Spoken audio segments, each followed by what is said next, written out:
കേരളത്തിലെ തെരഞ്ഞെടുപ്പ് ഫണ്ട് വെട്ടിച്ചതുമായി ബന്ധപ്പെട്ട് കേരളത്തിലെ ബി.ജെ.പി വലിയ പ്രതിസന്ധിയിലാണ്. പല നേതാക്കളും പ്രവർത്തകരും കോടികളാണ് മുക്കിയത് എന്ന നിർണായക വിവരങ്ങളാണ് ഓരോ ദിവസവും പുറത്തേക്ക് വന്നുകൊണ്ടിരിക്കുന്നത്. ഏറ്റവും ഒടുവിൽ പുറത്തു വന്നിരിക്കുന്നത് വട്ടിയൂർക്കാവ് മണ്ഡലത്തിലേക്ക് കൊടികൾ വാങ്ങിയതിന് സമർപ്പിച്ചത് വ്യാജ ബില്ലുകളാണ് എന്ന അന്വേഷണത്തിൽ വെളിപ്പെട്ടിരിക്കുന്നു.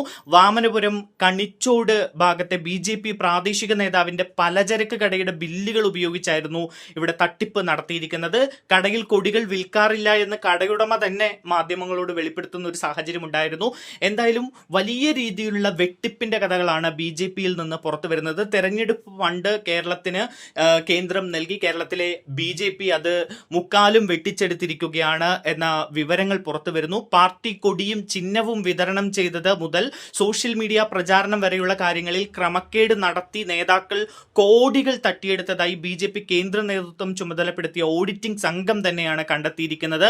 കൊടിയും ചിഹ്നവും കേന്ദ്ര നേതൃത്വം സൗജന്യമായി നൽകിയിട്ടും അതിന്റെ പേരിൽ തിരുവനന്തപുരത്തെ വനിതാ നേതാവ് കോടികൾ തട്ടിയെടുത്തപ്പോൾ മറ്റൊരു നേതാവ് സഹകരണ ബാങ്കിൽ ഉണ്ടായിരുന്ന 40 ലക്ഷം രൂപയും വായ്പയും അടക്കം തിരിച്ചടച്ചു എന്ന വിവരമാണ് പുറത്തേക്ക് വരുന്നത്.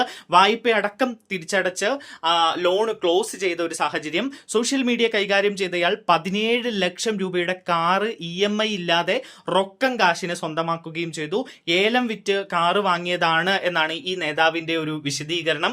ദേശീയ നേതാക്കളും താരപ്രചാരകരും വന്നപ്പോൾ ഹോട്ടലും സൗകര്യങ്ങളും ഒരുക്കിയതിന്റെ പേരിലും ലക്ഷങ്ങളാണ് തട്ടിച്ചെടുത്തിരിക്കുന്നത്. കേരളത്തിലെ നേതാക്കൾ 100 മണിക്കൂർ പറക്കാൻ വേണ്ടി ഹെലികോപ്റ്റർ വാടകയ്ക്കെടുത്ത വകയിലും പണം മുക്കിയിട്ടുണ്ട്. ഡ്രോൺ ഷോ നടത്താമെന്ന് പറഞ്ഞും പോഡ്കാസ്റ്റ് ചെയ്യാനുമായി ലക്ഷങ്ങൾ തട്ടിയെടുത്തു എന്ന ഞെട്ടിക്കുന്ന വിവരമാണ് കേരളത്തിലെ ബി.ജെ.പി നേതാക്കളെ സംബന്ധിച്ച് പുറത്തു വരുന്നത്. കേന്ദ്ര നേതൃത്വം തന്നെ അപ്പാടെ ഞെട്ടിയിരിക്കുകയാണ്. പല കുറ്റകൃത്യം നടത്തിയ ഇങ്ങനെ സാമ്പത്തിക തിരിമറി നടത്തിയ പല ആളുകൾക്കെതിരെയും നടപടി എടുത്തിരിക്കുകയാണ് എന്ന സൂചന പുറത്തു വരുന്നുണ്ട്.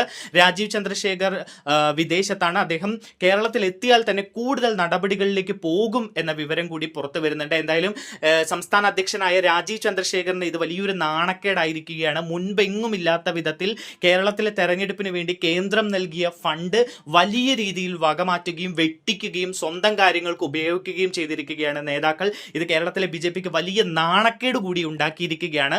ഇങ്ങനെയുള്ള പൊതുപ്രവർത്തകർ ഭരണത്തിലെത്തിയാൽ എന്തായിരിക്കും സ്ഥിതി എന്ന ചോദ്യം ബി.ജെ.പി അണികൾ തന്നെ ചോദിക്കുന്ന സാഹചര്യത്തിലേക്ക് കാര്യങ്ങൾ എത്തിച്ചിരിക്കുകയാണ്.